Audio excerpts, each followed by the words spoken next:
Good evening. Tonight, we investigate a troubling paradox at the heart of the tech sector, one that is rapidly spreading to the broader economy. We call it the AI layoff trap. For over a year, corporate leaders have celebrated massive cost savings from artificial intelligence. In February 2026, Block laid off nearly half of its 10,000-person workforce, with CEO Jack Dorsey warning that AI made many roles unnecessary, and predicting that within the next year, the majority of companies will reach the same conclusion. Over 100,000 tech workers were laid off in 2025 alone, with AI cited as the primary driver in more than half of those cases, hitting customer support, operations, and middle management the hardest. But tonight, a groundbreaking new study from researchers at the University of Pennsylvania and Boston University suggests that this race to automate is actually an economic trap. By automating their way to boundless productivity, are corporations actually destroying their own customer base? Our tech correspondent joins us live from Silicon Valley with the details. What are these researchers discovering? It sounds like a science fiction warning, but the mathematics are incredibly real. Authors Brett Hemingway Falk of Penn and Jerry Tsoukalis of Boston University have mapped out a fundamental market failure they call a demand externality. The core of the problem is simple. Displaced workers are also consumers. When a company replaces its human staff with AI, it pockets the immediate cost savings. But the laid-off workers lose their income, meaning they stop spending money in that sector. Now, you might think, why don't rational, forward-looking companies see this cliff ahead and stop? Researchers discovered that in a competitive market, no individual firm can afford to stop. If a company automates, it captures the full cost savings. But the resulting demand destruction is distributed across the entire industry. Under competitive pricing, that company only bears a tiny fraction of the demand loss, while its competitors suffer the rest. This creates a brutal prisoner's dilemma. Even though every company knows that collective layoffs are destroying the consumer base they all rely on, automating remains a strictly dominant strategy for each individual firm. If you hold back unilaterally to protect consumer demand, you get crushed because you suffer the revenue decline from rivals' automation anyway while forgoing the cost savings. Wages are declining and demand is lost, as this chart shows.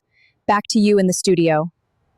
So we are looking at an automation arms race where everyone is running toward the cliff, and no single firm has the incentive to step on the brakes. And this isn't just a theoretical model, we are seeing it play out right now. Take a look at these recent industry moves.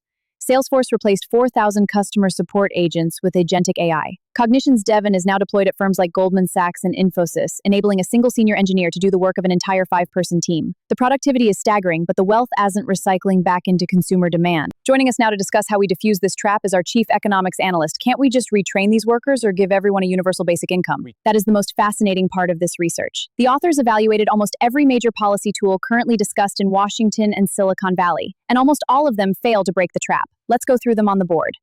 Universal Basic Income, or UBI, raises the floor on living standards. While it acts as a flat subsidy, it doesn't change the economics of automation. It doesn't affect the marginal cost savings or the competitive pressure to lay off workers. Firms still automate at the exact same excessive rate. Capital income taxes. Taxing corporate profits operates on profit levels, not the per-task margin where the over-automation incentive resides. When you tax profits, the math that makes automation a dominant strategy remains completely unchanged.